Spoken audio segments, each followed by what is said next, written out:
was the first out of all of us to make the first break. You know, went on to win like 5 tournaments in 1 year, and he got into the top 5, and he really kind of the start of the American crew. From winning 60 career titles on the ATP Tour to having about 10 Grand Slam victories to his name, Agassi was so good that he managed to achieve what most male tennis players could not.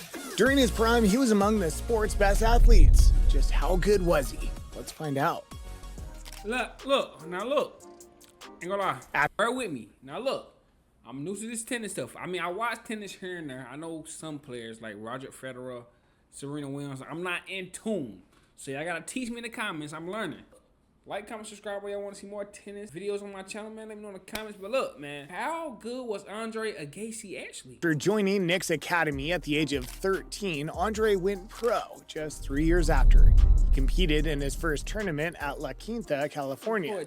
And by the end of the year, in 1986, he was ranked 91st in the world. Following year would show to be marginally better than the previous one, as Andre jumped 66 places up to 25. At 17, he won his first top-level singles title at the Seoul American Open.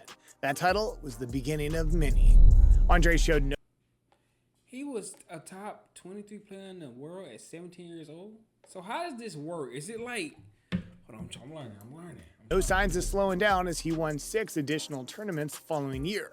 The Memphis U.S. Men's Clay Court Championships, Forest Hills WCT, Stuttgart Outdoor, Volvo International, and Livingston Open. He also made so much money that by the end of 1980... So I'm thinking you go around the world playing tournaments to see how good you is and where you rank amongst everybody. That's basically what it is. Am I getting it wrong? Let me know in the comments. Am I right or am I wrong? Let me know. Okay, let me know. He had surpassed $1 million in career prize money after playing in just 43 tournaments. Amongst his many accomplishments, in 1988, teenage Andre set an open-era record for most consecutive victories by a male teenager. That record stood for 17 years before it was broken by Nadal in 2005. Andre jumped 22 places from the previous year to close out the year as the third-ranked player in the world behind second place Yvonne Lendl and top-ranked Mats Wilander. He was becoming a big force to reckon with. His results were so impressive that he was voted the most improved player of the year for 1988 by Tennis Magazine and the Association of Tennis Professionals. For the next 2 years, he decided not to play at Wimbledon and publicly stated that he did not wish to play there because of the event's traditionalism, particularly its Hold on. Against the all-white rule at Wimbledon. Wimbledon has certainly had a rigid rule of all-white on court, but stationary history of the sport reveals several acts of rebellion. Dominantly white dress code to which players at the event were required to conform. But Andre didn't mind as he was still making strides in other tournaments. He got to the semifinals of both the French Open and the US Open in 1988 and followed up with another semifinals appearance at the US Open the following year. Andre entered the 1990s with a series of near misses. Building on his semifinal appearances from the previous year, he made it to his first Grand Slam final as the clear favorite, the 1990 French Open. Surprisingly, Agassi lost in 4 sets to Andres Gomez. Something did not add up. Andre would eventually confess years later that he intentionally threw the match because he was worried about his wig falling off. At the time, his iconic locks were more important than lifting his first ever Grand Slam. If you've seen our other videos, you'd understand the story behind his wig. If you haven't, then you could check out that. Yeah, I gotta. So that was a wig? No, yo, nah, we gotta watch that. We gotta watch that video. Let me know in the comments if I should watch that video. Yeah, that was a wig. I ain't gonna lie, cause I like this swag. He got the colors and everything. I understand why he ain't want to play in Wimbledon. Oh, white. I can't wear my colors. I understand that. That's why he ain't want to. That's why he wanted to keep that headband on. That's why he wanted to keep that headband on so the wig won't. After this video. Soon enough, he was back again, making his second Grand Slam final of the year at the US Open by defeating the defending champion Boris Becker in the semifinals. And you can bet Andre had every intention of winning this final this time around. His opponent this time was Pete Sampras. Now, you've probably heard about the Agassi versus Sampras rivalry, one of the biggest rivalries ever in the tennis history. A year before their US Open showdown, Agassi destroyed Pete Sampras after he revealed to his coach that he felt sorry for Pete because he was never going to make it as a professional tennis player. Pete, though, ultimately proved Andre wrong by defeating him and winning the 1990 US Open Championship in 3 sets. Even today, you have to wonder how good Andre was getting to make back-to-back Grand Slam finals and semifinals so soon after turning pro. Despite the losses at the French Open and US Open final, he still finished 1990 on a high note by defeating defending Wimbledon champion Stefan Edberg in the final of the Tennis Masters Cup and helping the United States win its first Davis Cup in 8 years. In 1991, Andre made it to another Grand. A Davis Cup is like the like a gold medal for the USA team, like tennis, something like that. Let me know in the comments. I'm learning. But he was cooking. He was doing this young.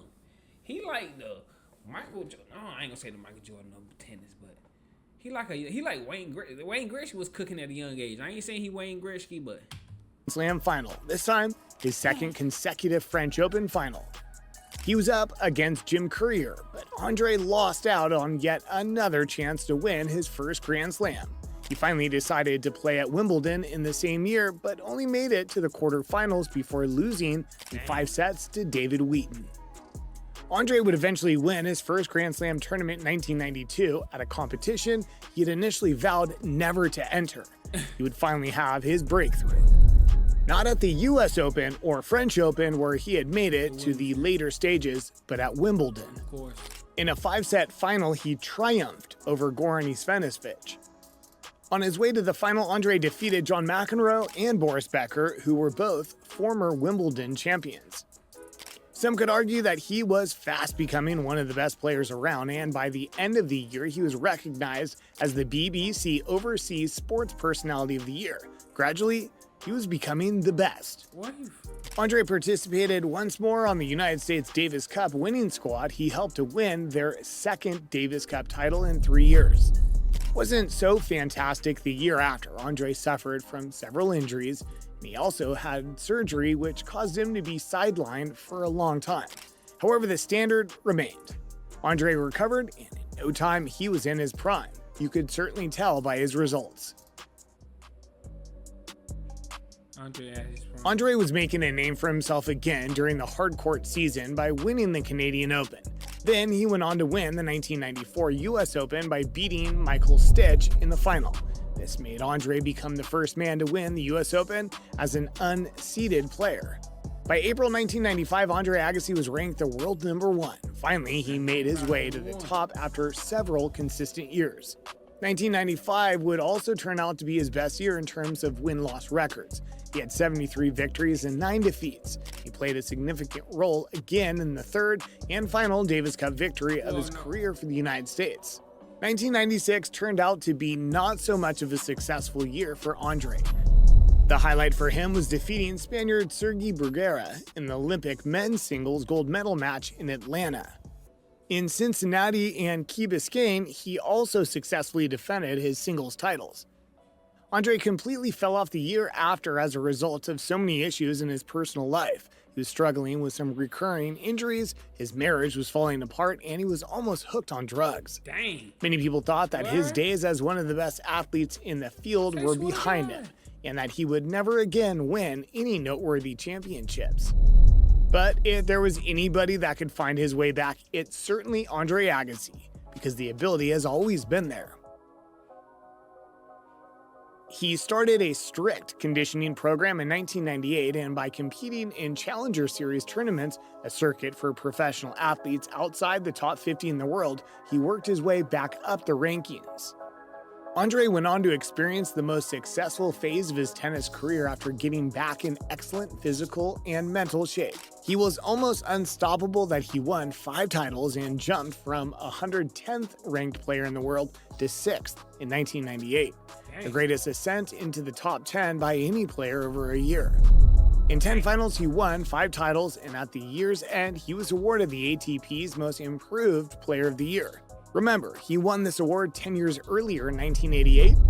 It was evident he was indeed back in his prime when he won the award a second time. Can't knock it. The next year, in 1999, he made history by defeating Andre Medvedev in a 5-set French Open final after falling behind 2 sets to love. At the time, he was only the 5th male player to have won all 4 Grand Slam singles championships in his career. This win also made Andre the first Grand Slam singles championships in his career. This win also made all 4 Grand Slam singles championships in his career, after falling behind 2 sets to love. At the time, he was only the 5th male player to have won all 4 Grand Slam singles championships in his career. This win also made Andre the first of only 4 male players in history to have won all 4 Grand Slam titles on 3 different surfaces, that is, clay, grass, and hard courts. A truly remarkable feat indeed. Only the big 3 have been able to replicate such an amazing achievement. Without mentioning their names, you should know who the big 3 are. That's Nadal, Djokovic, and Federer. Agassi also became the first. Let me know in the comments if I should watch them. I guess them the gods of tennis. Let's watch the gods. Y'all gotta let me know in the comments what's going on in the tennis world, because I'm not really familiar. I gotta let me know. Male player to complete the career Super Slam, which entails winning the singles Olympic gold medal, all 4 Grand Slam tournaments, and the year-end title. While he was still making waves with his win at the French Open, he followed his victory by reaching the Wimbledon final. He met his arch-rival Pete again, but he fell short this time.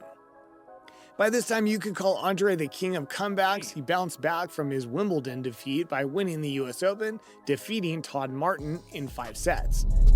Andre ended 1999 with 5 titles, including 2 majors and the ATP Masters Series in Paris, where he defeated Marat Safin. 1999 was once again his year, as he finished the year ranked the #1 player in the world. Andre would have been so delighted with ending the year ranked #1, as he also ended Pete Sampras' record of 6 consecutive year-ending top rankings from 1993 to 1998. Although Andre might have been enjoying the best season of his career, he was reminded that his old foe Pete would always be there to challenge in the major competitions. He lost to Pete in the year-ending Tennis Masters Cup. The rivals met the following year again. This time Andre came out on top by winning his 2nd Australian Open title, beating Pete in a 5-set semifinal. As a result, he became the first male player to have reached 4 consecutive Grand Slam finals since Rod Laver achieved the Grand Slam in 1969. Andre was also the 4th player since Laver at the time to hold the titles of 3 of the 4 Grand Slam competitions, with Wimbledon being the lone exception. 2000, Andre reached the semifinals at Wimbledon, but he lost this time in 5 sets to Pat Rafter in a match widely regarded as one of the best Wimbledon matches ever. Back to his best and still in his prime, Andre started 2001 by successfully defending his Australian Open title with a straight sets final win over Arnold Clément. On the way, he defeated Rafter in 5 sets in front of a sold-out audience at what ended up being the Australian's final Australian Open. As good as Andre might have been, some rivals always got the upper hand over him sometimes, and Rafter and Pete Sampras were prime examples. He met Rafter again in the semifinals at Wimbledon, and this time he lost another close match to Rafter. It beat them one rivals. It beat that one, boy. Andre then ended the 2001 ranked 3rd, making history again, becoming the only male tennis player to end a year ranked among the top 3 in 3 decades. In 3 decades, he top 3. That boy is bold. I ain't gonna lie, bro. We gotta watch more of Andre Agassi, but we also gotta watch some Serena. Hey, let me know if y'all want. Hey, let me know in the comments though. Y'all gotta teach me more about, you know what I'm saying, tennis. Let me know some of the rules. Let me know some of the tournaments. Let me know some of the details. Let me know some of the other players, girls, boys. It don't matter. Let me know in the comments y'all want this series to keep continuing. I'm gonna react to more tennis. Let me know in the comments. But hey, I'm gonna see y'all next video. Y'all already know what's going on. Okay. Hey, and I ain't gonna lie, bro. This man, the hair, I need that hair. I need that hair. Like, that hair is crazy. I need that.